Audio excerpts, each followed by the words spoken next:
हां, सगळ्यात महत्त्वाचा जो काही प्रश्न विचारला गेला आहे एखादा जो काय बरं का, की जागतिक water day, international water day, world water जे काय असेल ते ठीक आहे, ते पोल्युशन वगैरे पण होऊ शकतात. तो जागतिक वॉटर डे जो काही आहे तो वॉटर डे आपला असतो 22 मार्च. तर 22 मार्च जो काही तो जागतिक वॉटर डे म्हणून ओळखला जातो. 5 जून जो काही आहे तो इन्व्हायरमेंट डे म्हणून ओळखला जातो. 16 सप्टेंबर जे काही आहे ते आपलं ओझोन डे म्हणून ओळखला जातं. तर 3 जे काही आहेत आपल्या पर्यावरणामध्ये हे दिवस आले तेवढं लक्षामध्ये ठेवायचं. तर 22 मार्च जो काही आहे तो आपला वर्ल्ड वॉटर डे आहे. ओके, पुढे जाऊया. आपण जर बघायला गेलो तर आपल्याला दिसायला भेटतं की यार पृथ्वीवरती आपण जर ऑब्झर्व केलं तर आपल्याला दिसायला भेटतं की पृथ्वीवरती जवळजवळ जी काय आहे ना 71% पाणी आहे. 71% पाणी म्हणजे किती किती तृतीयांश वितृतीयांश म्हणतात तसलं काय. तर तुम्ही बघायला ना की 2/3 आपलं जे काय आहे 2/3 एवढं काय आहे पाणी आहे. तर 2/3 एवढं जे काय आहे आपल्या पृथ्वीवरती पाणी दिसायला भेटत असतं. तर 2/3 एवढं पाणी आहे. नायट्रोजन किती किती पार्टमध्ये असतो रे नायट्रोजन पृथ्वीवरती? नायट्रोजन किती पार्ट असतो? नायट्रोजन किती? 4/5. 4/5 जे काय आहे ते 4/5 नायट्रोजन असतं राईट. 2/3 जे काय आहे आपल्या पृथ्वीवरती पाणी आहे बरोबर. तर 2/3 पाणी जे काही आहे याच्या जर का तुम्ही ऑब्झर्व करायला गेलात तर हे पाणी बऱ्याचशा फॉर्ममध्ये दिसायला भेटतं. म्हणजे काय बरं का, तर बरंचसं पाणी जे की ना महासागरामध्ये आहे. महासागरामध्ये असल्या कारणाने ते खाऱ्या स्वरूपामध्ये दिसायला भेटत असतं. 97 ते 97% जे काही आहे ते पाणी खाऱ्या स्वरूपामध्ये आहे. नंतर पुढे जर बघायला गेलं तर 2.4% जे काही आहे हायड्रोलॉजीमधल्या पहिल्या चॅप्टरमध्ये आपण शिकतोय 2.4% एवढं जर का पाणी बघायला गेलं तर हे एवढं पाणी जे काही आहे तुम्हाला ग्लॅशियर आणि आईसच्या फॉर्ममध्ये दिसायला भेटत असं. नंतर 0.5% जर का तुम्ही पाणी बघायला गेलात तर 0.5% वॉटर जे काही आहे ते फ्रेश वॉटर आहे. फ्रेश वॉटर आहे. Fresh water that is unavailable. याचा अर्थ काय झाला बरं का, ते जमिनीमध्ये जे काही आहे ना अंडर वॉटर आपलं अंडरग्राऊंडमध्ये बरंचसं पाणी आहे ते एकतर पोल्युटेडच्या फॉर्ममध्ये असेल किंवा अंडरग्राऊंड आहे. म्हणजे 0.5%मध्ये पाणी अवेलेबल आहे. पाणी जे काही आहे जमिनीमध्ये आहे परंतु आपल्यासाठी ते अनअवेलेबल आहे किंवा ते पाणी पोल्युटेड आहे असं आपण म्हणू शकतो. ना आपलं हे वापरण्यासारखं आहे, ना आपलं हे वापरण्यासारखं आहे, ना आपलं हे वापरण्यासारखं आहे राईट. मग उरलं काय 0.03%. 0.03% एवढंच पाणी जे काही आपल्या पिण्यास योग्य असतं राईट. तो 100%पैकी 0.03% एवढं पाणी आपल्या पिण्यासाठी अवेलेबल आहे राईट. एवढं पाणी पिण्यासाठी अवेलेबल आहे. त्याच्यापैकी सगळी बात आपल्याला चांगल्या पद्धतीने कळून जाते. 97% जे काय आहे साल्टी वॉटरमध्ये आहे, समुद्रामध्ये सीमध्ये काही लेक तलाव वगैरे असतील ते खाऱ्या स्वरूपामध्ये दिसायला भेटेल 97%. 2.4% पाणी जे काही आहे हे ग्लॅशियर आणि कॅपच्या आईस कॅपच्या स्वरूपामध्ये आहे. 0.5% जे काही आहे ते जे काही आहेत अंडरग्राऊंडमध्ये आपल्याला दिसायला भेटतं. बट ते पाणी आपल्यासाठी अवेलेबल नाही, ते अवेलेबल वॉटर आहे किंवा पोल्युटेड वॉटर आहे. आणि 0.03% आपल्या पिण्यासाठी पाणी असते. पुढे जर गेलात तर काय पॉईंट उठतो काय बरं का, की यार वॉटर पोल्युशन आपण कोणाला म्हणतो. सगळ्यात महत्त्वाची बात म्हणजे काय, जेव्हा आपण रॉ वॉटर शिकलो तर त्या रॉ वॉटरवरून आपल्याला बात कळून जात असते. तर रॉ वॉटरमध्ये आपण काय बघितलं बरं का, की जे पाणी आहे जे पाणी आपण कम्युनिटीमध्ये पाठवतो तर कम्युनिटीमध्ये पाठवलेलं जे की पाणी आहे त्याची आपण सगळ्यात अगोदर काय करतो, त्याची वॉटरची क्वालिटी चेक करत असतो बरोबर.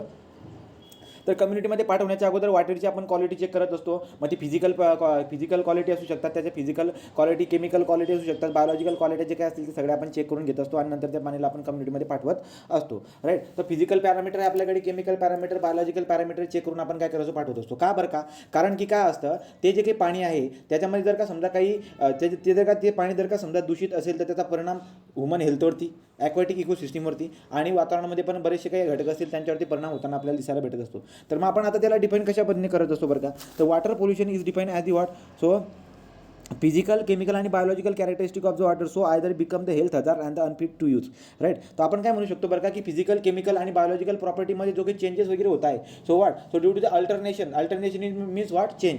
तर वॉटरचे जे की फिजिकल, केमिकल आणि बायोलॉजिकल क्वालिटी किंवा characteristic of the property, characteristic parameter जेवढे काही असतील त्यांच्या चेंजेसमुळे जे काही आहेत ते पाणी जे काही आहे ते पाणी एक हजार्ड जे पाणी जे काही आहे ते पाणी एकतर एकदम धोकादायक होऊन जाणार आहे राईट, का वापरण्यास योग्य राहणार नाही आहे. तर हे जे काही पाणी आहे हे पाणी आपलं प्रदूषित झालं आपण असं म्हणून देणार आहोत राईट. तो chemical, physical, biological property change झाल्यामुळे जे काय पाणी जे आहे ते प्रदूषित होत असतं राईट. त्यालाच आपण आपण काय म्हणणार, वॉटर पोल्युशन आपण म्हणून देणार. पुढे म्हणतायत की आता सगळ्यात महत्त्वाची बात जर बघायला गेलात तर जे काही वॉटर पोल्युशन घडतं या वॉटर पोल्युशनमध्ये कोणता रिझन काय बरं का वॉटर पोल्युशन व्हायचं. 2 रिझन नेहमी आपण बघत आलेलो आहोत. एक तर असते मानवनिर्मित राईट का, अँथ्रोपोजेनिस राईट. दुसरा काय असतो दुसरा असतो नॅचरली. तर नॅचरली कशा पद्धतीने होईल बरं का, ती बात आपण शिकणार आहोत. आणि जी की मॅनमेड आहे तो मॅनमेड कशा पद्धतीने वॉटर पोल्युशन होतं ते आपण बघणार आहोत. तर सगळ्यात महत्त्वाची बात जी की आहे, प्रायमरली जर का कोणी विचारलं की वॉटर पोल्युशन प्रायमरली पोल्युटेड व्हायचं का, किंवा वॉटर जे की ना प्रायमरली प्रायमरली पोल्युटेड व्हायचं कारण काय आहे, तर ते फक्त माणसांच्या ॲक्टिव्हिट्या. तर माणसांच्या जेवढ्या काही ॲक्टिव्हिटी आहेत त्याच्यामुळे वॉटर पोल्युशन सगळ्यात पहिले होत असते. बरोबर, एकदम परफेक्ट बात आहे. तर माणसांच्या बऱ्याचशा ॲक्टिव्हिटी आहेत त्याच्यामुळे वॉटर पोल्युशन होताना आपल्याला दिसायला भेटत असते. तुम्हाला बरेचसे एक्झाम्पल, नद्या नाल्यांची एक्झाम्पल देता येतील. गंगा नदी जी काय आपली भारतामधली गंगा नदी ही जगामधली सगळ्यात पोल्युटेड नदी आता मानली जात असते आयुष्यामध्ये. तर तुम्हाला दिसायला भेटेल की कशामुळे बरं का, तर तुम्हाला दिसायला भेटेल की लोकांच्या खूप साऱ्या जे काही ॲक्टिव्हिटी आहेत ते गाणं निघालं का, राम तेरी गंगा मैली हो गई, लोगों के पाप धोते धोते, तसलं राईट की नाही. तो ह्युमन ॲक्टिव्हिटी जे काही आहेत ना त्यांच्यामुळे बरेचसे जेवढे काही पृथ्वीवरती असणारे सोर्सेस असतील किंवा अंडरग्राऊंड असणारे सोर्सेस असतील ते काय होत असतात, पोल्युटेड होत असतात. तर तुम्हाला प्रश्न विचारतील की प्रायमरली कोण आहे, तर ह्युमन ॲक्टिव्हिटी आहे गड्या. मग आता ह्युमन ॲक्टिव्हिटीमुळे वॉटर पोल्युटेड होत असतं. बरं जर तुम्ही इकडे जर बघायला गेलात नॅचरली, तर नॅचरली पण अशा काही गोष्टी आहेत ज्याच्यामुळे वॉटर आपलं पोल्युटेड होत असतं. तर कोणते आहेत बरं का असे, जेव्हा पण पाऊस पडतो तर तेव्हा घरचं पाऊस जेव्हा पडत असतं तर तेव्हा काय घडत असतं बरं का, जेव्हा घरचं पाऊस पडत असताना पाणी एका ठिकाणाहून दुसऱ्या ठिकाणी सरफेस रन ऑफ होऊन जात असतं. तर मातीमध्ये असणारे जेवढे काही महत्त्वाचे घटक असतात ते सगळे महत्त्वाचे घटक काय होऊन जातात बरं का, ते लिचिंग होऊन जातात. लिचिंग म्हणजे धुतले जातात, वॉशिंग आउट होऊन जातात. तर सगळे मातीमध्ये असणारे महत्त्वाचे घटक जे काही आहेत ते सगळे वॉश आउट होऊन कुठे जातात, त्या पाण्याच्या एखाद्या तळ्यामध्ये जात असतात. पाण्याच्या तळ्यामध्ये जातात आणि पाण्याच्या तळ्यामध्ये तिकडे काय आहे, सगळे त्यांची गर्दी ते जमत असतात आणि ते पाणी जे काय आहे दूषित होऊन जातं. ते पाणी दूषित का होऊन जातं, कारण की जे मातीमध्ये असणारे जे घटक होते जे वॉश आउट होऊन त्या पाण्याच्या तळ्यामध्ये गेले, त्या पाण्याच्या तळ्यामध्ये गेल्यानंतर काय होत असतं, तिथं बरेचसे जे काही आहेत ना प्लांट्स वगैरे पण असतात आणि त्यांच्यासाठी एक न्यूट्रियन्सचं काम करून जातं. तर जे काही मातीमध्ये असणारे जेवढे काही न्यूट्रियन्स वगैरे वाहून गेलेले आहेत ते एखाद्या तळ्यामध्ये जाऊन जमले आणि त्या तळ्यामध्ये जे काही आहेत ना वनस्पती पण असतात, त्या वनस्पतीसाठी जे काही न्यूट्रियंट सारखं काम करत असतं. त्यामुळे ते वनस्पती खूप जास्त स्पीडमध्ये वाढत असतात आणि त्या ठिकाणी आपल्याला ते पाणी जे काही दूषित होताना दिसायला भेटत असतं. तर ही एक नॅचरल प्रोसेस झाली. तर सांगायचं तात्पर्य काय होतं की नॅचरली म्हणा किंवा मॅनमेड म्हणा, वॉटर आपल्या पोल्युटेड होताना दिसायला भेटत असतं. But primarily water is polluted due to the human activity. एवढी बात तुमच्या लक्षामध्ये आली असेल. ठीक आहे.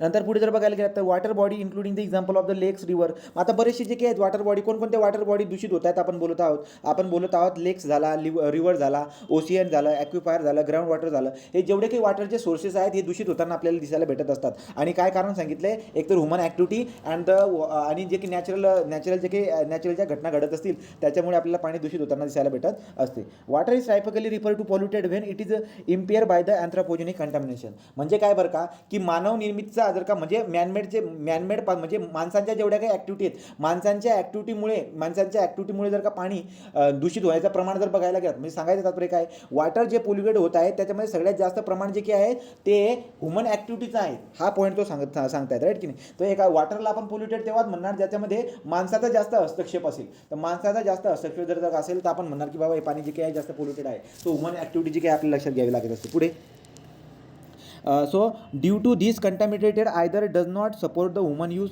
such drinking water or undergo mark shift the ability of support to the biotic community such as the fish, right. तर त्यामुळे आपल्याला काय दिसायला भेटत असतं बरं का, या पाण्यापासून जे काही प्रदूषण होत आहे तर पाण्यापासून होणारे प्रदूषणाचे खूप सारे परिणाम आपल्याला दिसायला भेटत असतात. ते एक परिणाम आपण शिकणार आहोत. बरोबर. तर आपण कॉमन गोष्टी घेऊ शकता, जसं की एखादी वाहती नदी जी स्वच्छ नदी आहे त्याच्यामध्ये किती साऱ्या गोष्टी जे काही आहेत त्या नदीमध्ये सोडल्या जातात. आपण म्हणू शकतो की एखादा कारखाना आहे, त्या कारखान्यामधले पाणी आपण त्याच्यामध्ये सोडत आहोत, राईट. तर बऱ्याचशा जे काही ॲक्टिव्हिटी माणूस करत आहे ते पण जाऊन त्या नदीमध्ये सोडत आहे. तर त्याच्यामुळे काय होते, ती पूर्ण नदी जी काही ना ती नदी जी काही खराब होत आहे. नदीमध्ये असणारे जेवढे काही ॲक्टिव्हिटी लाईफ आहे त्याच्यावरती परिणाम होताना आपल्याला दिसायला भेटत असतो. ते कॉमन गोष्टी आहे जे आपल्या लक्षामध्ये राहतात. पुढे जाऊ. आता यार वॉटर पोल्युशनचे प्रकार कोणते, ठीक आहे. आता मी जे ना ही PDF जी आपण बनली गेली आहे, ही PDFमध्ये बऱ्याचशा गोष्टी रिपीटेड होतील, तर काही प्रॉब्लेम नाही आहे. रिपीटेड झाल्यामुळे अजून तुम्हाला चांगलं लक्षामध्ये राहील ते, ठीक. तर बघा बरं का, type of the water pollution. तर वॉटर पोल्युशनचे आपल्याला काय बघायचे आता, टाईप ऑफ वॉटर पोल्युशन म्हणजे आपल्याला आता त्याचे जे काय वॉटर पोल्युशनचे आपल्याला प्रकार बघायचे आहेत. तर वॉटर पोल्युशनचे कोणकोणते प्रकार असतात बरं का, जर आपण ऑब्झर्व करायला गेलो तर आपल्याला दिसायला भेटतं वॉटर पोल्युशनचे प्रकार कोणकोणते असतात. तर बघा, surface water pollution, water over the surface अर्थ गेट पोल्युटेड, राईट. तो आता आपल्याला काय दिसायला भेटतं की सरफेसवरती असणारे बरेचसे जे काही आहेत, बरेचसे पाण्याचे सोर्सेस आहेत, तलाव असू शकतात. तर सरफेसवरती नद्या आहेत, तलाव आहेत. या सरफेसवरती असणारे जेवढे काही सोर्सेस आहेत ते दूषित होताना आपल्याला दिसायला भेटत असतात, राईट का. तर त्यामुळे पोल्युशनचा मी पहिला प्रकार पाडत असतो. तर पोल्युशनचा पहिला प्रकार आहे सरफेस वॉटर पोल्युशन. जे काही आपल्या पृथ्वीच्या सरफेसवरती जेवढे काही सोर्सेस आहेत ते आपल्याला दूषित होताना दिसायला भेटत असतात. सरफेस वॉटर पोल्युशन आपण त्यांना म्हणणार, बरोबर आहे. नंतर पुढे असते underground water pollution. Underground water pollution म्हणजे काय बरं का, तर पृथ्वीच्या आतमध्ये बरेचसे आपले ॲक्विफायर आहेत. तर ॲक्विफायर आहेत, आपण विहीर खंदून काय करत असतो, आपण विहीर खंदत असतो, ॲक्विफायरपर्यंत पोहोचत असतो. पण बात लक्षात घ्यायला पाहिजे काय बरं का, समजा ही आपली पृथ्वी आहे, राईट. इथे ॲक्विफायर आहे, ॲक्विफायरमध्ये जे काही आहे ना पाणी असते, राईट. ॲक्विफायरमध्ये पाणी असते, आपण विहीर खंदत जात असतो ॲक्विफायरपर्यंत. त्या ॲक्विफायरमध्ये आपण गेल्यानंतर आपल्याला काय दिसायला भेटेल, इथं जे काही आहे ही विहीर आपल्याला याच्यामध्ये पाणी दिसायला भेटत असते. ते मातीमध्ये बरेचसे जे की समजा देवाघरचं पाणी पडलं, तर देवाघरचं पाणी पडलं कुठे पडलं बरं का, इथं जे ना बरीचशी डंपिंग केली होती कशाची, कचऱ्याची. तर शहरामध्ये बरेचसे जे काही कचरा असतात, तो केर कचरा तो शहरामध्ये या ठिकाणी टाकलेला आहे. देवाघरचं जेव्हा पाऊस पडतो, तो पाऊस याच्यामध्ये हे होऊन जे की आहे हे सगळं याच्यामधले सगळे घटक जे आहेत मातीमध्ये शिरतात आणि मातीमध्ये शिरून जे की आहे ते सगळं ॲक्विफायरला जाऊन भेटत असतात. तर त्यामुळे आपण काय बोलणार आहोत, तर this is the second type of the pollution, nothing but the underground water pollution. तर अशा पद्धतीने आपल्या अंडरग्राऊंडमध्ये जे काही आहे पाण्याचं पोल्युशन होताना दिसायला भेटणार आहे. याला पण आपण डिटेलमध्ये शिकणार आहोत. तो सरफेस वॉटर पोल्युशन आणि अंडरग्राऊंड वॉटर पोल्युशन असे दोन प्रकारचे वॉटर पोल्युशन आपल्याला नजरेसमोर दिसायला भेटत असतात. पुढचा पॉईंट काय असतो, आता सोर्सेस कोणकोणते आहेत. सोर्सेस दोन महत्त्वाचे सोर्सेस, याच्यावरती क्वेश्चन विचारला गेला UPSCमध्ये एकदा. तर सोर्सेस काय असतात बरं का, एक पॉईंट सोर्सेस आहे आणि एक नॉन पॉईंट सोर्सेस आहे. तर पॉईंट सोर्सेस आणि नॉन पॉईंट सोर्सेस आता तुम्हाला दिसायला भेटेल काय बरं का, समजा ही एक वाहती नदी, सो दिस इज दी वाट ही रिव्हर आहे. तर एक वाहती नदी, इथे एक मोठा कारखाना आहे. आता कारखान्यामध्ये जेवढ्या काही ॲक्टिव्हिट्या होत असतील त्या ॲक्टिव्हिट्या झाल्यानंतर काय असतात, एक पाईप जो आहे ना, एक पाईप काढलेला असतो, राईट की नाही. तो एक पाईप काढलेला असतो कशासाठी, तर नद्यांमध्ये जे काय आहे ते वेस्टेज वगैरे टाकण्यासाठी. तर जे वेस्ट वॉटर आहे ते वेस्ट वॉटर नद्यांमध्ये जर का सोडायचं असेल तर त्यासाठी काय केलेलं असतो, एक पर्टिक्युलर एक पाईप काढलेला असतो आणि तो पाईप जो की ना बरोबर जसं की हे तुम्हाला नजरेमध्ये दिसायला भेटतात नाही वाली, राईट. तो एखादा कारखाना असेल किंवा कोणता पण सोर्स असू द्या, त्याच्यात जेवढं काही खराबी तयार होत आहे ती खराबीसाठी आपण काय करत आहोत, जेवढी काही खराबी असेल त्यासाठी आपण ड्रेनेज प्रोव्हाइड करून काय करत आहोत, नदीमध्ये आपण पाणी जे काय आहे ते वेस्ट वॉटर आपण पाठवतोय. दुसरं एक अजून उदाहरण देऊ शकतो काय बरं का, समजा एखादं शहर आहे, शहरामध्ये जे काही पाणी पडत असतं तर रस्त्याच्या कडेला आपण काय करत असतो, रस्त्याच्या कडेला जे काही आहे आपण ड्रेनेज प्रोव्हाइड केलेले असतात, की देवाघरचं जे काही पाणी पडलेलं असतं ते देवाघरचं पाणी जे काही आहे त्या ड्रेनेजमध्ये तयार होत असतं आणि तो ड्रेनेज पाईप जो काही आहे तो ड्रेनेज पाईप आपण कशामध्ये, नाल्यामध्ये सोडत असतो. तो ड्रेनेज पाईप आपण कशामध्ये सोडत असतो, नाल्यामध्ये सोडत असतो. तर सांगायचा पॉईंट काय तुम्हाला माहिती आहे का, तर सांगायचा पॉईंट असा आहे की एक ड्रेनेज पाईप एखाद्या कंपनीमधून एक सिंगल ड्रेनेज पाईप येतोय आणि तो नदीमध्ये सोडला जातोय. तर हा जो काही सोर्स असतो याला काय म्हणतो आपण पॉईंट सोर्स. Point source. तर पॉईंट सोर्स म्हणजे काय बरं का, तर पॉईंट सोर्स म्हणजे काय की कंपनी असेल कंपनीमध्ये असणारे जेवढं काही वेस्ट वॉटर असेल ते वेस्ट वॉटर आपण काय करत आहोत, एका ड्रेनेजच्या माध्यमाने आपण काय करत आहोत, त्याला तिथं त्या रिव्हरपर्यंत आणत आहोत, त्याच्यामध्ये जाऊन सोडत आहोत. मग आता दुसरं काय असतो, नॉन पॉईंट सोर्स कळाल्यावर तुम्हाला पॉईंट सोर्स पण चांगल्या पद्धतीने कळून जातो.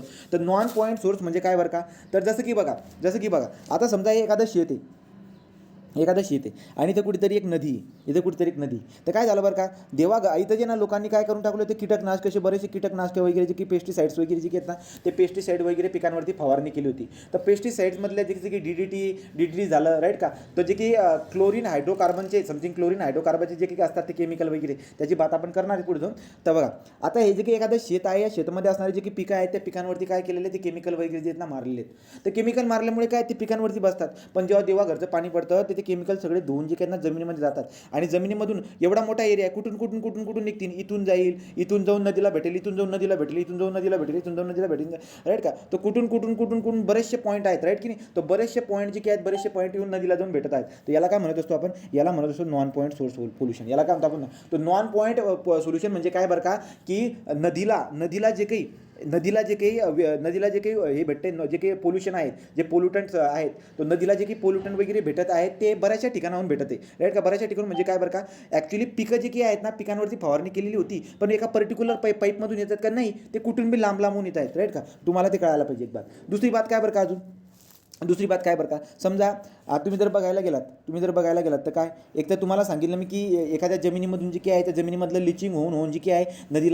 नदीला जे पोल्युटंट वगैरे जाऊन भेटत आहेत याला काय म्हणतो आपण, नॉन पॉईंट. तर आवाज ब्रेक होतोय Gopal.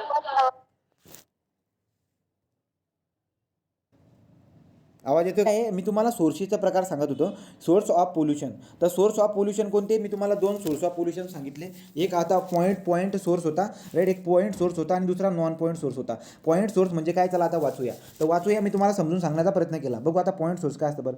Point source refer to the contaminant that enter the waterway from the single and identified source such as the pipe and the ditch, right की नाही. काय केलं बरं का, समजा एक मोठा कारखाना आहे आणि मोठ्या कारखान्यामध्ये जेवढं काही वेस्ट वॉटर तयार झाले त्याच्यासाठी एखादा खड्डा काढतील आणि त्या खड्ड्यामधून काय करतील, त्या खड्ड्यामधून सगळं वेस्ट वॉटर पाठवतील आणि मग देऊन ते नदीला भेटणार, राईट का. तसं सिंगल एक रस्ता काढून ठेवलेला आहे तो वेस्ट वॉटरला पाठवण्यासाठी, राईट की नाही. तर हा जो काही या प्रकारचा जो काही हा सोर्स जो काही आहे याला म्हणतो आपण पॉईंट सोर्स, राईट का. So there for what such as the pipe and the ditches, right. पुढे अजून काय example of the source in this category include the discharge from the sewage treatment plant. बरोबर आहे.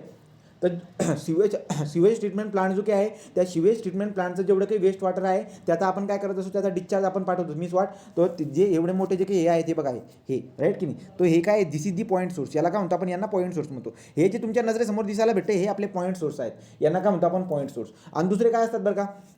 सो बघा example कसं दिले, example बघा. So example of the source in this category include the discharge from the sewage treatment plant or factory or the city storm drain. किंवा आपण काय म्हणू शकतो बरं का, आता स्टॉर्म ड्रेन कसं काय असेल बरं का रे, स्टॉर्म ड्रेन कसं काय असेल, एवढं मोठं शहर आहे, एवढं मोठं शहर आहे, राईट. तर शहरामध्ये पाणी पडते आणि हा रस्ता असतो, रस्त्याच्या कडेला काय असतं बरं का, रस्त्याच्या कडेला असे जे ड्रेनेज प्रोव्हाइड केलेले असतात, सगळं पाणी येतं याच्यामध्ये जातं आणि जमिनीच्या खालून एक पाईप काढलेला असतो, तो पाईप सरळ जो काही आहे तो सरळ पाईप जात असतो. त्यामुळे हे जे काही स्टॉर्म ड्रेन झालं किंवा पॉवर ट्रीटमेंट आपलं जो काही ट्रीटमेंट प्लांट जे काही आहे त्या ट्रीटमेंट प्लांटमधले जे काही ड्रेनेज आहेत हे ड्रेनेज हे सगळे काय येत आहेत बरं का, ह्या कोणत्या सोर्समध्ये येत आहे, तो दिस इज दी पॉईंट सोर्स. हे सगळ्यामध्ये कशामध्ये येत आहेत, पॉईंट सोर्समध्ये येत आहे. पुढचा काय असतो आपला नॉन पॉईंट सोर्स.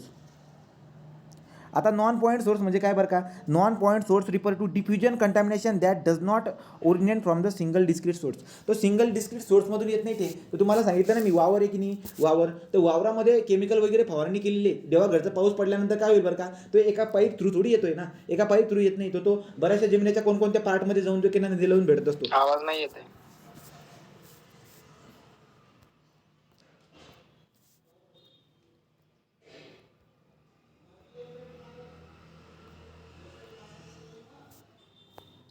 बघा आवाज येतोय का रे. हो येतोय आता.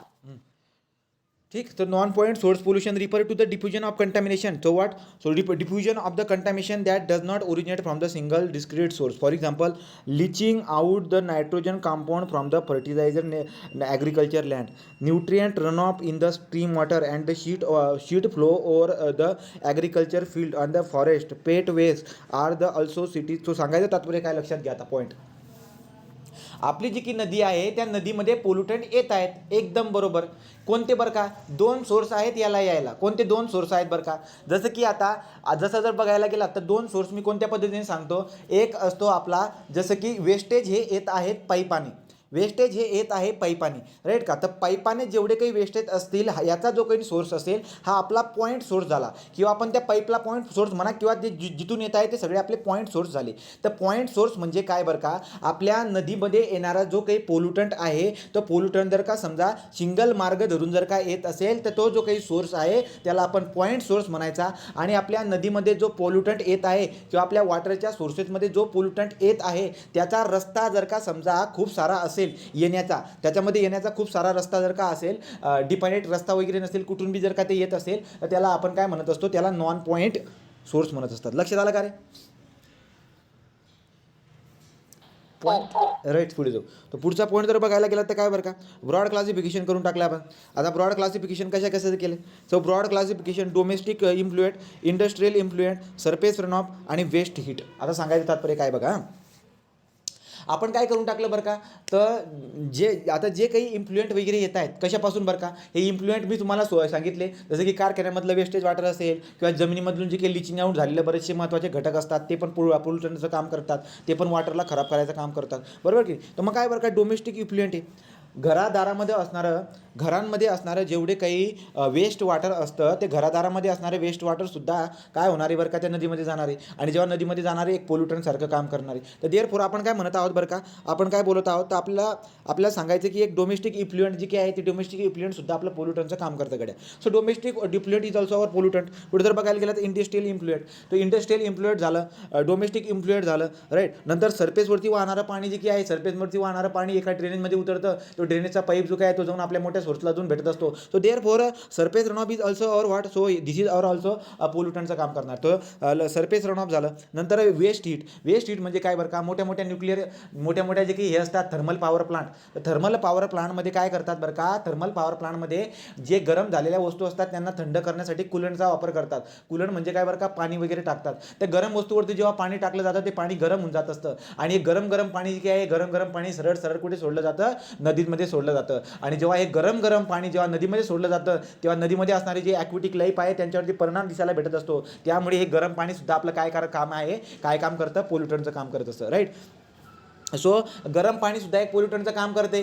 राईट. नंतर पुढे काय, सरफेसवरून वाहून येणारं पाणी जे काय आहे ते पण एक पोल्युटंटचं काम करत आहे. नंतर इंडस्ट्रीमधून येणारं जेवढं काही वेस्ट वॉटर असेल ते सुद्धा पोल्युटंटचं काम करत आहे. आणि डोमेस्टिकमधून जे काही वापरलं गेलेलं जेवढं काही पाणी आहे ते सुद्धा पोल्युटंटचं काम करत आहे. बात लक्षात आली का रे? राईट. सो पुढे आता डोमेस्टिक इफ्लुएंटबद्दल आपण बघणार. डोमेस्टिक इफ्लुएंटमध्ये तुम्हाला बोललो की सांगा बरं का रे, डोमेस्टिक इफ्लुएंटमध्ये काय येते, डोमेस्टिक इफ्लुएंटमध्ये काय येते जे आपल्या वॉटरला पोल्युटेड करणारे. तर डोमेस्टिक इफ्लुएंटमध्ये काय येणार आहे जे आपल्याला वॉटरला पोल्युटेड करणार आहे, त्याच्यामध्ये जर बघायला गेलात तर दिसायला भेटणारे ह्युमन अँड ॲनिमल एक्सक्रेटा. ठीक आहे. So human and the animal excreta जे काही आहेत हे आपल्याला दिसायला भेटतात. तर टॉयलेट बाथरूम जे काही आहेत त्यांची जे काही आहेत सरळ ॲक्च्युली आपण काय करत असतो, त्यांचे जे प्रायमरी किंवा सेकंडरी ट्रीटमेंट करून जे काही आहे त्याचं वेस्टेज म्हणून आपण त्याला पुढे जाऊन पाठवत असतो. राईट की नाही. हां, पण काही ठिकाणी काय करतात, जेवढे काही असतील हे सगळे घटक डायरेक्ट सोर्समध्ये याच्यामध्ये नदी नाल्यांमध्ये पाठवून देत असतात. राईट. देअरफॉर पुढे अजून काय, organic matter in the form of the food residue. Right. काही जे काही आता घरामध्ये बरेचसे पदार्थ असतात. राईट. घरामध्ये बरेचसे पदार्थ असतात, खाऊन पिऊन झाल्यानंतर भाजी वगैरे काय असेल ना ते पदार्थ आपण काचे पदार्थ आपण फेकतो. बरोबर. ते पदार्थ आपण फेकत असतो. ते पदार्थ फेकल्यानंतर काय होतं बरं का, फेकल्यानंतर जर समजा आपण पाण्याच्या सोर्समध्ये जर का फेकत असणार त्यांना तर त्याच्यामुळे सुद्धा पाणी आपलं खराब होणार आहे. राईट. पुढे large number of the bacteria like the फेकल कॉलिफॉर्म्स अँड द साल्मिना ETC. राईट. तर आपल्याला काय दिसायला भेटत असतं की डोमेस्टिक जे काही आहे, जेवढे काही आपले वेस्ट वॉटर आहे, डोमेस्टिक वेस्ट वॉटर म्हणून किंवा इफ्लुएंट म्हणूया, तर डोमेस्टिक इफ्लुएंटमध्ये बरेचसे जे काही पाण्याला प्रदूषण करणारे बरेचसे जे काही आहेत ना बॅक्टेरिया वगैरे असतात. ठीक आहे. So coliform on the salmonella. आता कॉलिफॉर्मबद्दल आपल्याला चांगल्या पद्धतीने माहिती आहे की जे काही ह्युमन एक्सक्रेटा वगैरे असतो त्याच्यामध्ये जे काही आहेत ना बरेचसे घटक ते असतात. ठीक आहे. तर ते जे काही आहे सगळं पाण्यामध्ये गेल्यानंतर वॉटर जे काही पूर्ण दूषित होताना आपल्याला दिसायला भेटत आहे. राईट. आता तुम्ही अजून एक दिसायला भेटतं काय बरं का, घरामध्ये कधी आपण काय करत होतो, एखादी स्वच्छ नदी आहे त्या स्वच्छ नदीला कशा पद्धतीने दूषित केलं जातं ही बात आपण लक्षात घेऊ शकतो. कसं बरं का, घरामध्ये होणारी जेवढी काही देवपूजा असते ती देवपूजा झाल्यानंतर आपण काय करत असतो, आपण जे काही देवपूजा झाल्यानंतर जेवढं काही ते असेल त्या देवापूजेचं फुलं वगैरे काय असतील ते सगळं आपण काय करतो त्या नदीमध्ये टाकून देत असतो. तो दिस इज ऑल्सो अ रिजन. हे सुद्धा काही एक डोमेस्टिक इन्फ्लुएंटमध्ये टाकत असतात. तो डोमेस्टिक इन्फ्लुएंटमध्ये कोणकोणते घटक असतात ही बात तुमच्या लक्षामध्ये येते. राईट. पुढे काय बरं, मोस्ट आता काय मेन्शन केले, डिटर्जंट. आता डिटर्जंट काय बरं का, तर most of laundry detergent content the phosphate. आता काय दिसायला भेटत असतं बरं का, ते कपडे वगैरे धुतल्यानंतर जेवढं काही ते पाणी असतं ते सगळं पाणी कशामध्ये जात असतं, सगळं पाणी जे काही आपण वेस्ट वॉटर म्हणून सोडत असतो. तर मग डोमेस्टिकमधून निघणारं जेवढं काही हे डिटर्जंटचं पाणी वगैरे आहे, डिटर्जंटयुक्त पाणी, हे सगळं डिटर्जंटयुक्त पाणी एक पोल्युटंटचं काम करणार आहे जेव्हा त्याला आपण एखाद्या चांगल्या सोर्समध्ये पाठवणार आहोत. चांगल्या सोर्समध्ये नदी वगैरेमध्ये पाठवणार आहोत. तर डिटर्जंट जास्त करून हे डिटर्जंट जे काही आहे हे लॉन्ड्रीवरती डिटर्जंटचा वापर केला जात असतो. आणि ते डिटर्जंटमध्ये जर तुम्ही बघायला तर फॉस्फेट जी की फॉस्फेटचं दिसायला भेटत असतं. आणि आपल्याला एक चांगली बात माहिती आहे काय बरं का, मी तुम्हाला एक बात विचारतो, सांगा बरं का रे मला, काय एखादं तळं आहे, तळ्यामध्ये आहे तळ्यामध्ये आहे पाणी. राईट की नाही, तळ्यामध्ये आहे पाणी आणि आपल्याला काय दिसायला भेटतं की जो वेस्ट वॉटर आहे त्या वेस्ट वॉटरमध्ये डिटर्जंटयुक्त पाणी आहे. डिटर्जंटयुक्त म्हणजे काय, त्याच्यामध्ये फॉस्फेटचं प्रमाण पण आहे. तर जे वेस्ट वॉटर आहे, ज्या वेस्ट वॉटरनं मी आता एखाद्या एकदम चांगल्या तळ्यामध्ये जे सोडणार आहे मी, त्याच्यामध्ये काय होणार आहे बरं का, त्याच्यामध्ये फॉस्फेटचं प्रमाण वाढणार आहे. आणि फॉस्फेटमुळे काय होतं बरं का, तुम्हाला चांगल्या पद्धतीने माहिती आहे की फॉस्फेट जी काय आहे ती अल्गीचं एक न्यूट्रिएंट, एक खाऊ. राईट की नाही. तर अल्गी जे काही असतात अल्गीचे खाऊ असतात. कोण असतात अल्गीचे खाऊ, फॉस्फेट, नायट्रोजन. तुम्हाला एक बात माहिती आहे, तुम्हाला जर का मी प्रश्न विचारला सांगा मला की वनस्पतीचं न्यूट्रिएंट कोण असतं रे, वनस्पतीचं न्यूट्रिएंट कोण असतं जे की आपण वावरामध्ये टाकत असतो, युरिया टाईप, फॉस्फरस, नायट्रोजन आणि पोटॅशियम.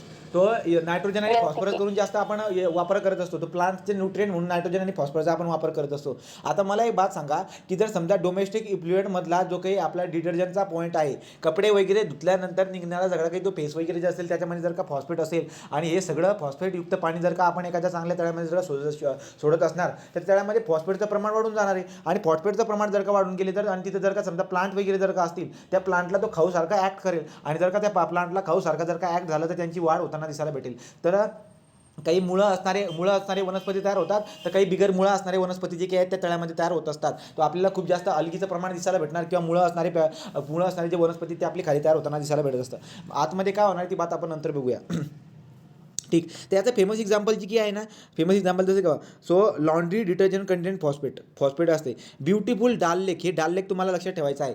जे डाल नावाचं एक लेक आहे, डाल नावाचं एक तळं आहे, ते डाल नावाच्या तळ्यामध्ये काय झालं बरं का, असंच म्हणजे फॉस्फेटयुक्त नायट्रोजन आणि फॉस्फेटयुक्त जेवढं काही इफ्लुएंट असेल, नायट्रोजन आणि फॉस्फेटयुक्त इफ्लुएंट जो काही आहे त्या लेकमध्ये कंटिन्युअसली सोडण्यात आलं. त्यामुळे काय झालं बरं का, या डाल लेकचं जे काही आहे ना, या डाल लेकचं काय झालं बरं का, तो डाल लेकमध्ये खूप जास्त प्रकारामध्ये अलगीची वाढ होत गेली. तो अलगीची एवढी वाढ होत गेली, ही अलगीची वाढ जास्त करून कुठे होत असते, अलगीची वाढ जास्त करून नेहमी सरफेसवरती होत असते. तर सरफेसवरती इतकी वाढ झाली तर ती पूर्ण जे की ना पूर्ण एकदम अलगी झाली. तुम्हाला दिसायला भेटत असेल जेव्हा आपण एखाद्या रोड धरून आपण जात असतो, तर बरेचसे पाण्याचे जे की सरोवर वगैरे तुम्हाला दिसायला भेटत असतात, त्यांच्यामध्ये सगळ्या सरफेसवरती हिरवगार दिसायला भेटत असतं, राईट का. त्याला आपण युट्रिफिकेशन म्हणत असतो. तर त्यातलं युट्रिफिकेशन सारखं आपल्याला होताना दिसायला भेटत असते.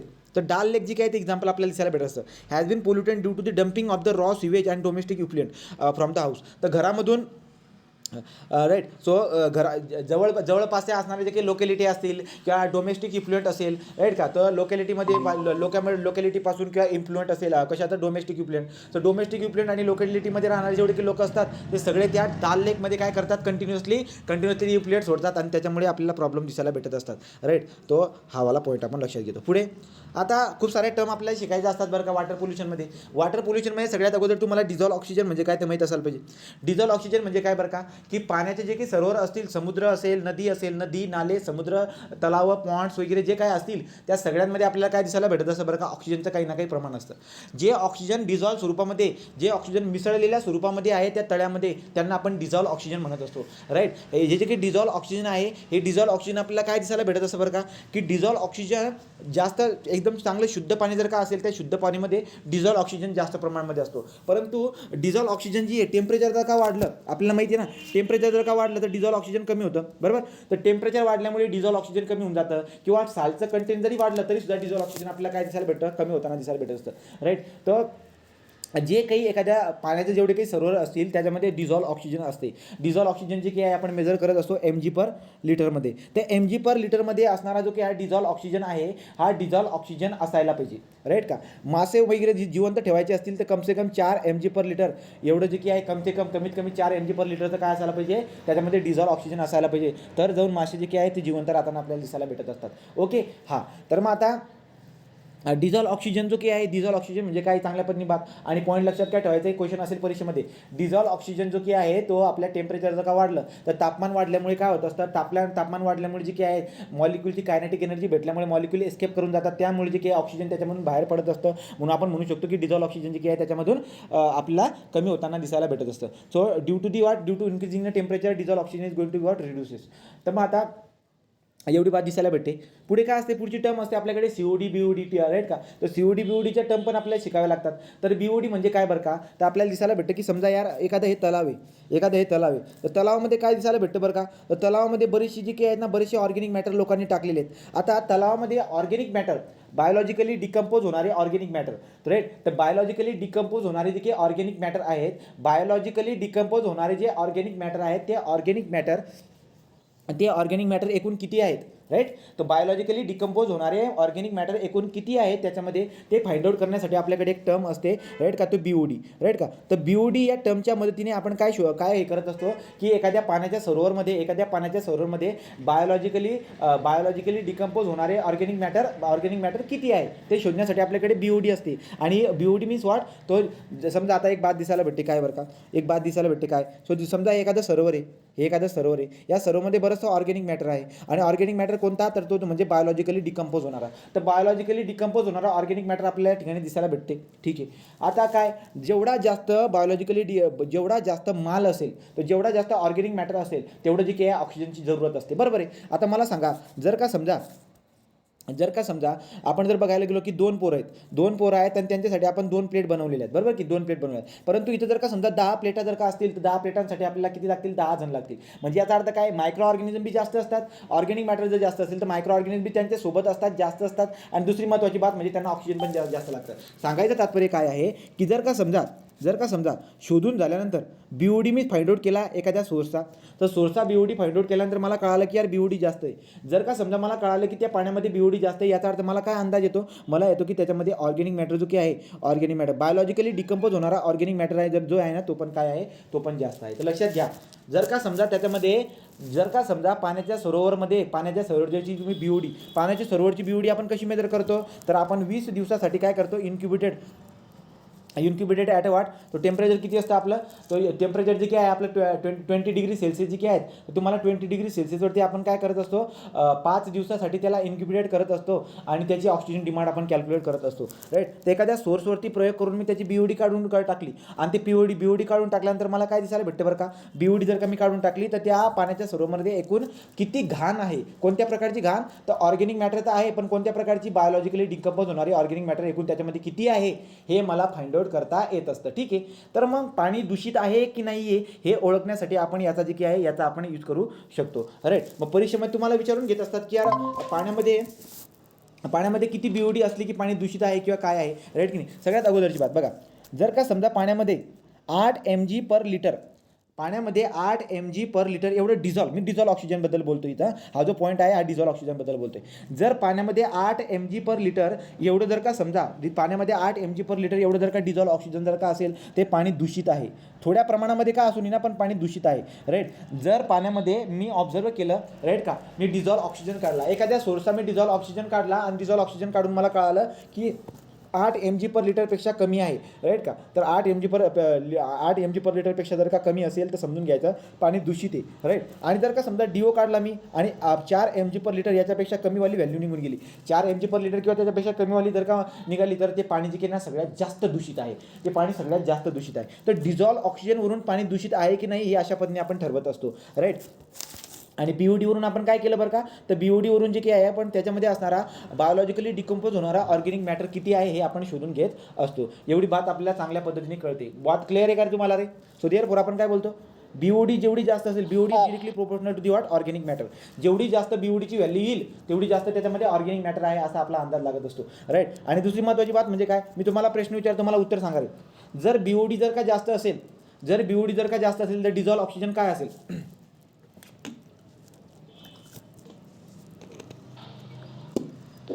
कमी. राईट. BOD जर का जास्त असेल तर डिझॉल्व ऑक्सिजन जे काही आहे आपलं कमी असते. एवढी बात आपल्या लक्षामध्ये असते. ठीक आहे. पुढे जाऊ. तर पॉईंट क्लिअर होत चालला. आता हे झाली BOD. त्याच्यानंतर एक COD पण असते. COD म्हणजे काय बरं का, की जे ऑर्गॅनिक मॅटर आहेत गड्या, त्या ऑर्गॅनिक मॅटरमधले काय बरं का, काही जे की आहेत बायोलॉजिकली काय बायोलॉजिकली सडणारे आहेत, पण काही जे की आहेत ते बायोलॉजिकली सडत नाही. मीन्स वाट बरं का, तो बरेचसे जे की आहेत, बरेचसे मायक्रो ऑर्गॅनिझम जे की आतमध्ये असणारे ते खाण्याचा कधी प्रयत्न करतायत पण त्यांच्याने काही ते खाल्ले जात नाही. राईट का, त्यांच्याकडून ते खाल्ले जात नाही. तर आपण म्हणू शकतो की बाबा नॉन डिग्रेडेबल ऑर्गॅनिक मॅटर. तर ऑर्गॅनिक मॅटर मेन्शन करतोय, नॉन डिग्रेडेबल म्हणतोय. राईट. की जो काही नॉन डिकम्पोज होणार, जो काही लवकर डिकम्पोज होत नाही. मायक्रो ऑर्गॅनिझम जे आहेत ना त्यांना लवकर डिकम्पोज करू शकणार नाही अशी पण असतात. मग त्यासाठी आपण काय करत असतो बरं का, तसलं इफ्लुएंट पण त्याच्यामध्ये आहे ना, पण त्याला आपण मेजर कुठे केलं, आपण BODच्या मदतीने आपण काय केलं, फक्त जे बायोलॉजिकली डिकम्पोज होणारं ऑर्गॅनिक मॅटर जे ना त्याची व्हॅल्यू आपण काढून टाकली. बरोबर. परंतु बाकीचे काही केमिकली डिकम्पोज होतात, तर बाकीचे की ना केमिकली डिकम्पोज होतात. मग केमिकली डिकम्पोज होणारे जे काही ऑर्गॅनिक मॅटर आहेत, केमिकली डिकम्पोज म्हणजे काय, बायोलॉजिकली डिकम्पोज होणार नाहीत ते, म्हणजे मायक्रो ऑर्गॅनिझम त्याला खाऊ शकणार नाही. मायक्रो ऑर्गॅनिझम जे आहेत ना त्यांचे डायरेक्ट दातं तुटतात. राईट का. तर हे जे काही याच्यामध्ये आपण बघितले. मग आता याच्यात काय होईल बरं का, तर तुम्ही जर बघायला गेलात तर काय असते, जे काही आपले बायोलॉजिकली डिकम्पोज न होणारे, that is what biologically decompose न होणारे जेवढे काही ऑर्गॅनिक मॅटर असतील त्यांना डिकम्पोज करण्यासाठी किंवा त्यांना ते पण आहेत त्याच्यामध्ये. मग ते नेमके किती आहेत ते फाइंड आउट करण्यासाठी आपण COD बघतो.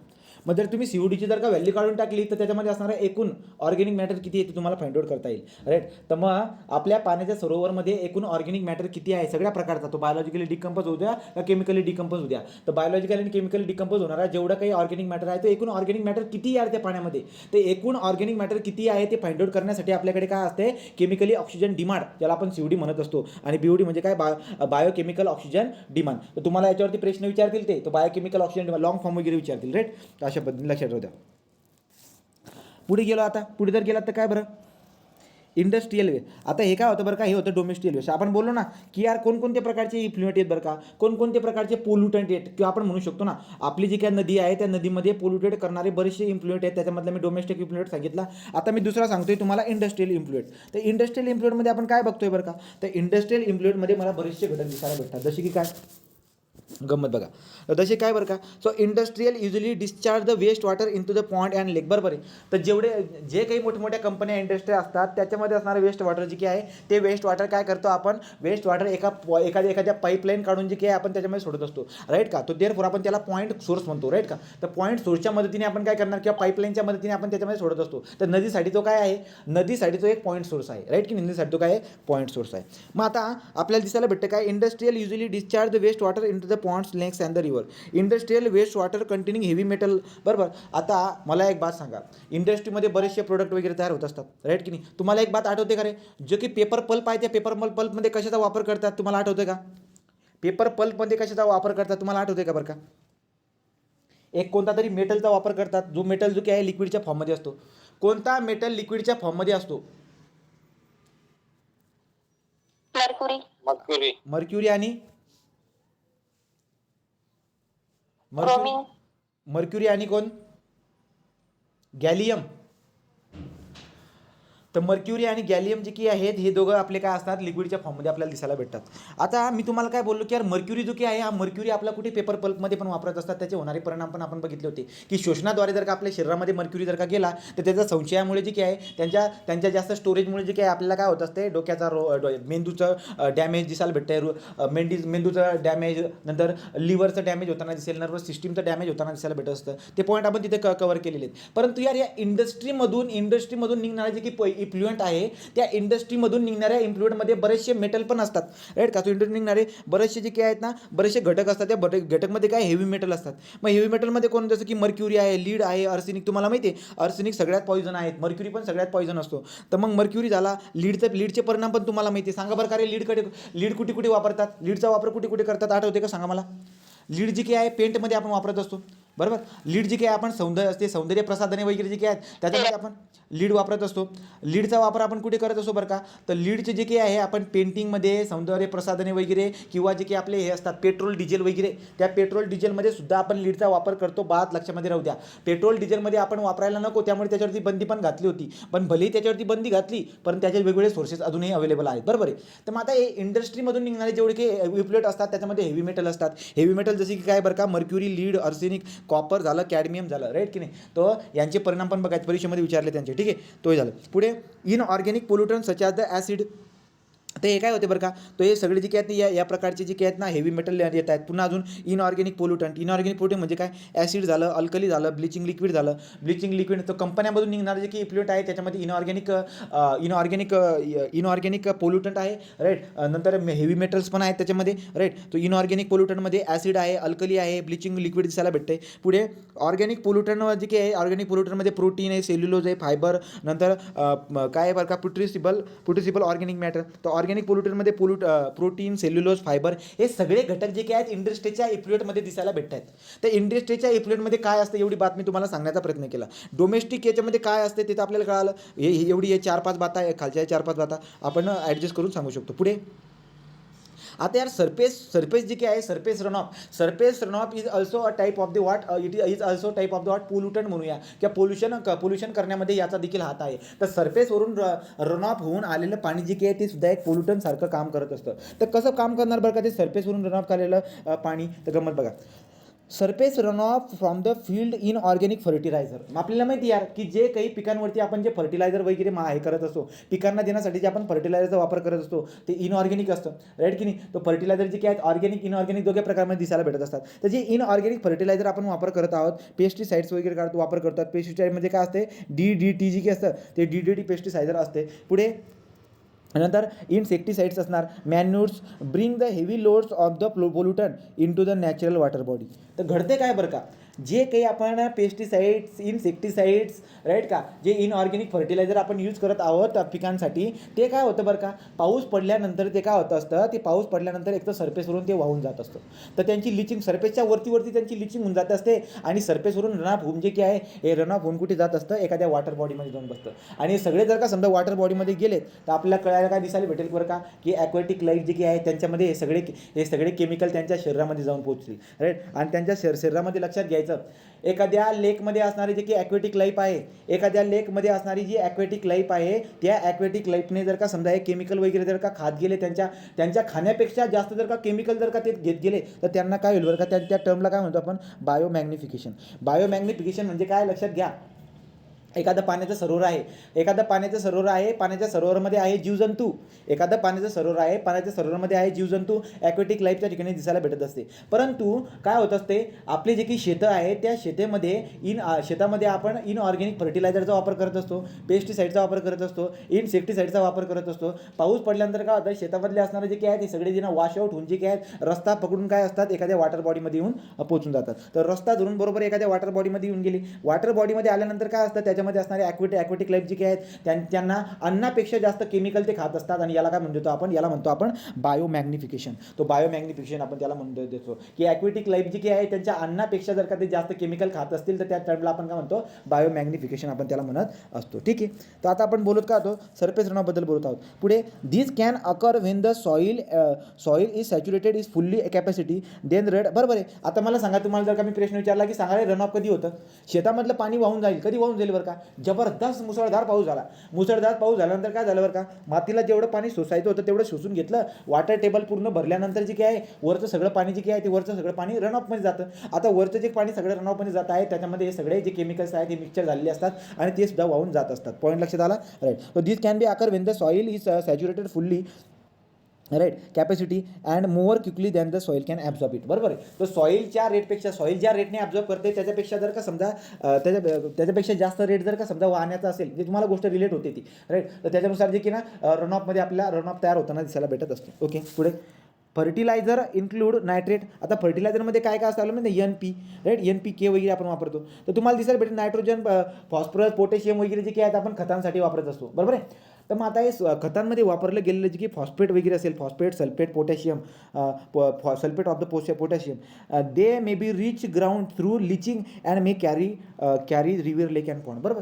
तर हे सगळं जे काही आहे ते सगळे त्या तलावांमध्ये जाऊन पोहोचतात. आलं लक्षामध्ये.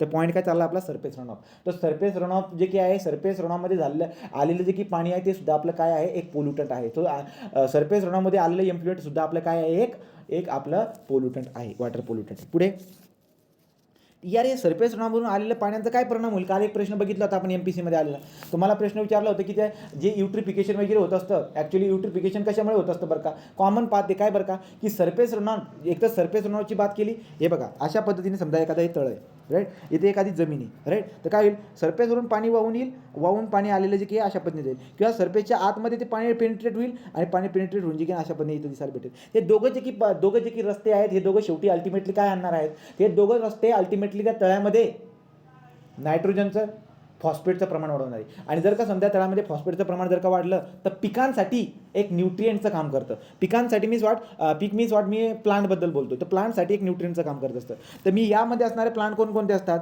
यामध्ये असणारे प्लांट आता दोन प्रकारचे असतील. मुळा असणारे प्लांट जे जमिनीवर इथं असतात आणि सरफेसवरती जे ना अलगी असते, सरफेसवरती काय असते, अलगी असते. तर सरफेसवरती अलगी असते आणि काही जमिनीवरती येत नाही, अशा पद्धतीने दिसायला भेटत असते. मग आता काय होतं बरं का, हे सगळे जे की आहे सरफेस रनऑफवरून येणारं पाणी राईट, किंवा ग्राउंडमध्ये सिपेज होऊन झालेलं पाणी, हे सगळं पाणी जेव्हा या तळ्याला जाऊन भेटतंय, त्यामुळे जे की आहे this ground is the rich in the what, phosphate. तर फॉस्फेटमध्ये रिच झालं, न्यूट्रियनमध्ये रिच झालं, इतकं न्यूट्रियन आलं, एवढं पनीर आणणं त्यांना खाण्यासाठी, खूप चिकन आणि पनीर त्यांना खाण्यासाठी आलं, कोणाला, त्या वनस्पतीला. तर त्या वनस्पतीला चिकन आणि पनीर एवढं जर का भेटलं तर त्यांची वाढ भयानक होत असते. आता वाढ कोणाची होते बरं का, तर या पिकांची बी वाढ होते, अल्गीची पण वाढ होते. अल्गीची वाढ इतकी जास्त होऊन जाते की पूर्ण वरचं जे काही सरफेस आहे हे सगळं सरफेस जे आहे ते सगळं सरफेस अल्गीने भरून जात असतं. तर सगळं सरफेस जेव्हा अल्गीने भरून जात असतं तेव्हा त्याला काय म्हणत असतो आपण, तो सगळं जे काही सरफेस आहे अख्खं सरफेस जे काही आहे पूर्ण अल्गीने भरलेलं दिसायला भेटत असतं, त्याला म्हणतो आपण युट्रोफिकेशन. काय म्हणतो त्याला आपण, युट्रोफिकेशन. तर एखाद्या तलावामध्ये जी घटना आपल्याला तलावामध्येच घडते काही बिलकुल बी नाही, समुद्रामध्ये सुद्धा या घटना घडत असतात. तलावामध्ये, नद्यांमध्ये, समुद्रामध्ये सगळ्या ठिकाणी या घटना आपल्याला दिसायला भेटत असतात. आणि कारण काय सांगितलं मी तुम्हाला, तर सरफेस रणामधून वाहून येणारे जे की प्रोटीन्स आहेत त्यांचं खाणं प्रोटीन्समध्ये प्रोटीनमध्ये जरुरी प्रोटीन कोणता होता, फॉस्फेट, राईट. तर युट्रिफिकेशन म्हणजे काय असतं बघा. युट्रिफिकेशन और हायपरट्रोफिकेशन म्हणजे काय, सगळ्यात जास्त जे काही आहे ना अल्गीचं प्रमाण होऊन जाणं, right. Is when the body of water overly enrich which minerals and nutrient. जेव्हा एखादं वॉटर बॉडी खाऊने खूप भरून गेली, खाऊ कोणता, ते जे काही वनस्पती आहेत त्यांचा खाऊ येतो, राईट का, तेच. So is enrich with the minerals and the nutrient like nitrate from the fertiliser which induce excessive growth of the algae. आणि त्याच्यामुळे काय होत असतं, त्या अल्गीची जी ना वाढ होत असते. आणि एक बात लक्षात घ्यायचा, नको त्या अल्गीची सुद्धा वाढ होऊन जाते, लक्षात घ्या. आपल्याला कोणती अल्गी लागते बरं का, आपल्याला लागते जसं की फायटोप्लॅन्क्टन जी काही ना, फायटोप्लॅन्क्टन सारखी वनस्पती आपल्याला चांगले काम करत असते, किंवा कोकोलिथोफोर जो काही आहे त्यासारखी युनिसेल्युलर अल्गी आपल्याच उपयोगाची असते. परंतु नको त्या अल्गी जेव्हा उगून जातील तर ते पाणी आपल्यासाठी दूषित होणार आहे. लक्षामध्ये, आता दूषित कसं होतं लक्षात घ्या. याच्यावरती जर का सगळ्यात जास्त अल्गीचं जर का प्रमाण वाढलं टॉप लेवलला, तर सूर्यप्रकाश आणि ऑक्सिजन पण आतमध्ये शिरत नाही आणि सूर्यप्रकाश पण आतमध्ये शिरत नाही. त्यामुळे आतमध्ये असणारी जी वनस्पती बिचारी उगली होती ती वनस्पती आता मरायला लागून जाते. आतमधली असणारी वनस्पती जी काही आहे ती मरायला लागून जाते. फायटोप्लॅन्क्टन जो काही आहे ना, तो फायटोप्लॅन्क्टन पण काय होऊन जातो, मरायला लागून जातो. तर आतमध्ये असणाऱ्या बऱ्याचशा वनस्पती जे आहेत ना ते मरून जात असतात, राईट. ते मेल्यानंतर काय होतं बरं का, ते मरून जातात. त्याच्यानंतर या अल्गीमुळे ज्या ठिकाणी सगळ्यात जास्त अल्गी असते तिथे एक नवीन मायक्रो ऑर्गॅनिझम तयार होऊन जात असतो. आणि तो मायक्रो ऑर्गॅनिझम काय करतो, अल्गीला खातो, आखी अल्गीला संपवण्याचा प्रयत्न करत असतो. परंतु काय करतात, जसं की तुम्हाला दिसायला भेटेल एखाद्या सापने जर का बेडकाला खाल्लं ना, तर सापाने बेडकाला खाल्ल्यानंतर त्याला चालता येत नाही. त्या प्रकारची घटना होऊन जाते. काय बरं का, की या सरफेसवरती असणारे जेवढे काही अल्गी असतात त्या अल्गीला खाणारे, त्यांचं नाव पुढे येईल, ते अल्गीला खाणारे मायक्रो ऑर्गॅनिझम तयार होतात. ते अल्गीला खातात आणि इतके फुगून जातात, भयानक फुगून जातात. आणि फुगल्यानंतर काय होतात, त्यांच्या वजनाने डायरेक्ट ग्रॅव्हिटीने खाली येतात आणि खाली येऊन जे काही आहेत खाली येऊन बसतात. आणि खाली येऊन बसून जे ते बी मरतात, अल्गीला खातात आणि खाऊन खाली येऊन मरतात. अशा पद्धतीने ते बी मरतात. मग आपल्याला काय दिसायला भेटतं यार, की खालच्या सरफेसवरती असणारी जी की वनस्पती होती ती बी डाय झाली, वरचं सरफेसवरचं अल्गी बी कमी होत गेली, अल्गीला खाणारे जे की बी ते पण मरून गेले. तर एवढे सगळे जर का समजा मरतायत, राईट का, तर यांना डिकम्पोज करणारे मायक्रो ऑर्गॅनिझम असतात, ते पण जास्त दिसायला भेटेल. सांगायचं तात्पर्य काय आहे, की त्या ठिकाणी त्या पाण्याच्या सरोवरमध्ये खूप जास्त प्रमाणामध्ये ऑर्गॅनिक मॅटर तयार होऊन जातो. खूप जास्त प्रमाणामध्ये ऑर्गॅनिक मॅटर तयार होऊन जात असतो. त्यामुळे डिझॉल्व ऑक्सिजन खूप जास्त कमी होऊन जात असतो, राईट. आणि डिझॉल्व ऑक्सिजन कमी आपल्याला सगळ्यात जास्त दिसायला भेटत असते. अख्खं जे की ते पार्ट जे की ते अख्खं आपल्याला कसं दिसायला भेटतं, पूर्ण अख्खी दलदल दिसायला भेटेल, पूर्ण असं चिखलसारखं पार्ट तो सगळा झालेला असतो, राईट. बघा आता,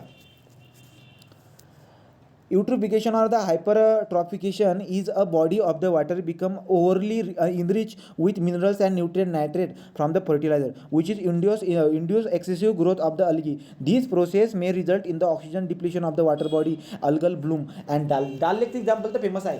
डाल लेकचं एक्झाम्पल तुम्हाला परीक्षेमध्ये विचारतील डायरेक्ट. ते अल्गल ब्लूम म्हणजे काय, अल्गल ब्लूम म्हणजे काय बरं का, तर अल्गल ब्लूम म्हणजे काय, की आपल्या जे काही तळं असेल, नदी असेल, नाला असेल, त्यांचा जो काही टॉपचा सरफेस आहे, the top surface is what, enrich in the algae. अख्खं अल्गीने भरलेला आहे. जर अख्खा अल्गीने भरलेला असेल तर आपण त्याला काय म्हणतो आपण, अल्गी ब्लूम झालंय बा, अल्गी ब्लूम झालंय. आणि अल्गी ब्लूम जर झालं तर अल्गी ब्लूममुळे आपल्याला युट्रिफिकेशन दिसायला भेटत असतं. किंवा आपण असं बी म्हणू शकतो की ॲक्च्युली युट्रिफिकेशनची प्रोसेस थोडीशी अल्गी ब्लूमच्या पुढची म्हणजे काय बरं का, अल्गी टॉप सरफेसवरती खूप जबरदस्त वाढ होते, परंतु त्याच्या पुढे दुसऱ्या प्रोसेस पण होत आहेत. आणि दुसऱ्या प्रोसेस होऊन जे की ना त्याच्यामधली जी की ऑक्सिजन वगैरे कमी होत आहे, दलदल वगैरे जे तयार होत असताना हे सगळं. तर आपण युट्रिफिकेशन म्हणजे काय बरं का, अल्गीचं प्रमाण खूप जास्त प्रमाणामध्ये वाढणं आणि दलदल वगैरे तयार होणं असतं, त्याला म्हणतो आपण युट्रिफिकेशन म्हणणार, ठीक आहे. तर पुढे बघा, पुढचं काय आता, बायोमॅग्निफिकेशन म्हणजे तुम्हाला सांगितलं मी, biomagnification refer to the condition where the chemical concentration in the organic exceed. बरोबर, मी तुम्हाला काय बोललो होतो बरं का रे, सांगा कोणीतरी, बायोमॅग्निफिकेशन म्हणजे काय. अन्नापेक्षा जास्त केमिकल खाल्ला जातो. अन्नापेक्षा जास्त जे की ना केमिकल त्यांच्या शरीरामध्ये जात असतं त्याला म्हणतो आपण बायोमॅग्निफिकेशन. तर जे काही ॲक्वेटिक लाईफ आहे त्यांच्यामध्ये आपल्याला काय दिसायला भेटत असते की अन्नापेक्षा जास्त केमिकल खात असतात, बायोमॅग्निफिकेशन होताना दिसायला भेटत असते. So what, so biomagnification refer to the condition where the chemical concentration in the organism exceed the concentration of the its foods when the major exposure routes occur from the organism diet. Right की ना. तर आपल्याला काय दिसायला भेटत असतं की ही जी काही घटना घडत आहे त्याच्या शरीरामध्ये हे आपण काय म्हणतो की बायोमॅग्निफिकेशन होते. तर ऑर्गॅनिझमचं बायोमॅग्निफिकेशन होताना आपल्याला दिसायला भेटत असते. का? कारण की त्यांचं जे काही अन्नापेक्षा जास्त केमिकल शरीरामध्ये जात असते. पुढे water become unfit for drinking industrial and the recreation purpose. आणि जे की पाणी आहे हे पाणी जे की आता मला सांगायचं नाल्यामधलं पाणी युट्रिफिकेशन झालेलं पाणी जे की कोणी पिणार आहे का? बिलकुल बी पिणार नाही. राईट की नाही. तर अशा पद्धतीची बात आपल्याला दिसायला भेटत असते. आता किती झाले बरं का आपले? तो आपले झाले सरफेस रन ऑफ झाला, इंडस्ट्रियल इन्फ्लुएंट झाला, डोमेस्टिक झाला. आता पुढे किती जातो आपण? पुढचं असतं आहे आपलं आता सरफेस रन ऑफ झालं ना. हां, पुढचं असं thermal water pollution. Thermal water पोल्युशनबद्दल मी याच्या अगोदर ही बात तुम्हाला सांगितली होती. काय बरं का? तुम्हाला आठवत असेल की जे न्यूक्लिअर रिॲक्टर होते आपले न्यूक्लिअर पॉवर प्लांटमधले जे न्यूक्लिअर रिॲक्टर होते जे की आता सध्या 22-23 असतील भारतामध्ये. राईट की नाही. त्या न्यूक्लिअर रिॲक्टरमध्ये आपल्याला काय दिसायला भेटत असतं बरं का? की न्यूक्लिअर फिजन वगैरे होत असतं. म्हणजे काय? जो की आपला युरेनियम 235 आहे त्या युरेनियम 235वरती न्यूट्रॉनचा मारा करून आपण क्रिप्टॉन आणि बेरियम वगैरे तयार करून टाकत असतो आणि ती न्यूट्रॉन आपल्याला भेटत असते. ही फिजन रिॲक्शन आहे. राईट की नाही. ही फिजन रिॲक्शन आहे. ते फिजन रिॲक्शन तयार करून आपण काय बनवत असतो? जे की न्यूक्लिअर बॉम्ब असतात त्या न्यूक्लिअर बॉम्ब तयार करत असतो. हायड्रोजन बॉम्ब पण असतात, न्यूक्लिअर बॉम्ब पण असतात. हायड्रोजन बॉम्ब जे की आहेत ते हायड्रोजनचं फ्युजनपासून होत असतात. हायड्रोजनचं कशापासून? फ्युजन. म्हणजे फ्युजन जे काय ना फ्युजनपासून हायड्रोजन बॉम्ब तयार होत असतात. तर जे की फिजन आहे ना, फिजन म्हणजे तुकडे होत. चेन रिॲक्शन म्हणजे की ना फिजन म्हणतो आपण त्याला. तर फिजन होऊन जे काही आहेत ना आपण बॉम्ब तयार करतो ना, जसं की हिरोशिमा आणि नागासाकी. तर हिरोशिमा आणि नागासाकीचं जो की बॉम्ब होते ते न्यूक्लिअर बॉम्ब जे होते ना ते फिजन करत होते. फिजन म्हणजे काय? तुकडे म्हणजे ना अशी एनर्जी रिलीज होत होती त्याच्यामध्ये. ठीक, ते असो. आता थर्मल वॉटर पोल्युशनमध्ये घडतंय काय? लक्षात घ्या. आपल्याला दिसायला भेटतं की यार बरेचसे आपण पॉवर प्लांट बघितलेले. त्या पॉवर प्लांटमध्ये ना कूलंट म्हणून वॉटरचा वापर करतात. तर जेवढ्या काही वस्तू गरम झालेल्या असतील त्यांना थंड करण्यासाठी पाण्याचा वापर आपण करत असतो. आता त्यांना थंड करण्याच्या नादामध्ये ते पाणी जे काही आहे ते पाणीचं आपल्याला काय दिसायला भेटेल बरं का? ते पाणी अख्खं गरम होऊन जात असतं. आता हे गरम झालेलं पाणी सोडावं लागतं. हे गरम झालेलं पाणी जर का समजा आपण याच्यामध्ये सोडलं, कशामध्ये? नदी नाल्यामध्ये, तर ते गरम पाणी जे काही आहे पोल्युटनसारखं काम करणार आहे. राईट की नाही. तर मी तुम्हाला काय बोललो बरं का? की वस्तूला थंड करण्यासाठी जे पाणी आपण वापरत आहोत ते गरम झालेलं पाणी एका पोल्युटनसारखं आपल्याला ॲक्ट करताना दिसायला भेटणार आहे. दुसरी बात काय बरं का? तुम्हाला एक बात दिसायला भेटेल काय? की जे पाणी होतं, जे वॉटर होतं ते आपण काय करतो? या थर्मल पॉवर प्लांटमध्ये आपण वाफेपासून आपण टर्बाईनला फिरवतो. आठवते का तुम्हाला?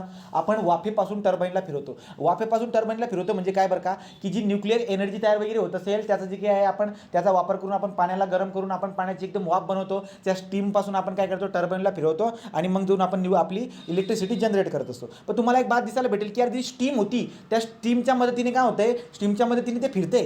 परंतु या स्टीम जर का कंडेन्स झाली तर स्टीम कंडेन्स झाल्यानंतर सुद्धा काय होतं? ते गरम पाणी असतं. ते गरम पाणी सुद्धा आपल्याला तिकडे सोडावं लागतं. मग दोन गोष्टीपासून गरम पाणी भेटतंय. एक तर काय बरं का? की जे काही गरम झालेल्या वस्तू आहेत त्यांना कुलंट करण्यासाठी पाणी वापरत आहोत ते गरम झालं, ते गरम पाणी झालं. दुसरं काय? ती स्टीम जी ना गरम स्टीमच्या मदतीने जी मी टर्बाईन जो फिरवत होते तो टर्बाईन फिरल्यानंतर ते स्टीम जे ना त्याला कंडेन्स करतात आणि ते पाणी सुद्धा गरम असतं. हे दोघं गरम पाणी जे काही आहेत हे गरम पाणी जर का तुम्ही नदीमध्ये सोडलं तर नदीसाठी एक ते वॉटर पोल्युटन म्हणून ॲक्ट करेल. पॉईंट क्लिअर झाला का रे? पॉईंट क्लिअर होते का? हां, राईट. तर बघा, it is the rise in the temperature of the water. Thermal power plant, refinery, discharge of the hot water into nearby lake and river sea etc. For example, nuclear power plants withdraw cool water from the water body, discharge hot water into it. बरोबर ना? तुम्ही सांगितलं nuclear power प्लांटमध्ये जे काही आहे आपण काय करत असतो? आपण जी ना थंड पाण्याचा वापर करून आपण गरम पाणी ॲक्च्युली आपल्या ॲप्लिकेशनमध्ये असतं तसलं काही गरम पाणी आपल्याला भेटतं आणि ते आपण काय करत असतो? Discharge hot water into it. Right का? तर अशा पद्धतीने आपण जी काय याच्यामध्ये सोडत असतो. ती बात आपण कव्हर केली. तो थर्मल याला आपण अगोदर काय बोललो होतो? समथिंग हीट इन्फ्लुएंट वगैरे आपण बोललो त्याला. राईट. पुढचा पॉईंट जर बघायला गेला तर काय आता? So influential on the aquatic ecosystem. तर आता आपल्याला बघायचं की यार इफेक्ट बघायचे. तर इफेक्ट कशावरती काय इफेक्ट होत आहे ते आपण बघूया. Effect on the water pollution. So effect of the water pollution. तर वॉटर पोल्युशनचे इफेक्ट कशावरती होतील? ते ॲक्वेटिक इकोसिस्टमवरती होणार आहे. राईट. तो इफेक्ट ऑफ थर्मल पोल्युशन. तो थर्मल पोल्युशनचा तो effect on the aquatic ecosystem. Aquatic इकोसिस्टीमवरती जे काही आपले आता वरचे पोल्युटन शिकलो आपण त्याचा परिणाम काय होतो ते बघायचं आहे. ठीक, ते जर बघायला गेलं तर काय होईल बरं का, आपल्याला माहीत पडलं आता बरंचसं. जसं की काय, तो बघा, polluted water reduce the dissolve oxygen content. बरोबर आहे. आता सांगा, तुम्हाला दिसायला भेटेल की यार पोल्युटेड वॉटर जे की आहे त्याच्यामध्ये ऑर्गॅनिक मॅटर आहे, आणि जेवढं ऑर्गॅनिक मॅटर असेल तर ऑर्गॅनिक मॅटर जास्त जर का असेल तर डिझॉल्व ऑक्सिजन काय होणार आहे, कमी होणार आहे. Right. So there be eliminated the sensitive organic like the plankton, phytoplankton सारखे, फायटोप्लॅन्क्टन झाला, नंतर मुलोस्क अँड फिश. तो फिश, मुलोस्क आणि फायटोप्लॅन्क्टन सारखे जे काही जीवजंतू आहेत बिचारे, तर ते डिझॉल्व ऑक्सिजनच्या कमतरतेमुळे मरून जातात. राईट की नाही. तर सांगायचं बात काय आहे की ॲक्वॅटिक इकोसिस्टीममध्ये काय होते, जे पोल्युटंट येत आहेत पाण्यामध्ये, त्या पोल्युटंट पाण्यामध्ये येऊन जे काही आहे पाण्यामधलं डिझॉल्व ऑक्सिजन कमी होऊन जात असतं, आणि पाण्यामधलं डिझॉल्व ऑक्सिजन कमी झाल्यामुळे प्लॅन्क्टन, मोलस्कू अँड फिश यासारखे जे काही आहेत जे मरून पावतात. पुढे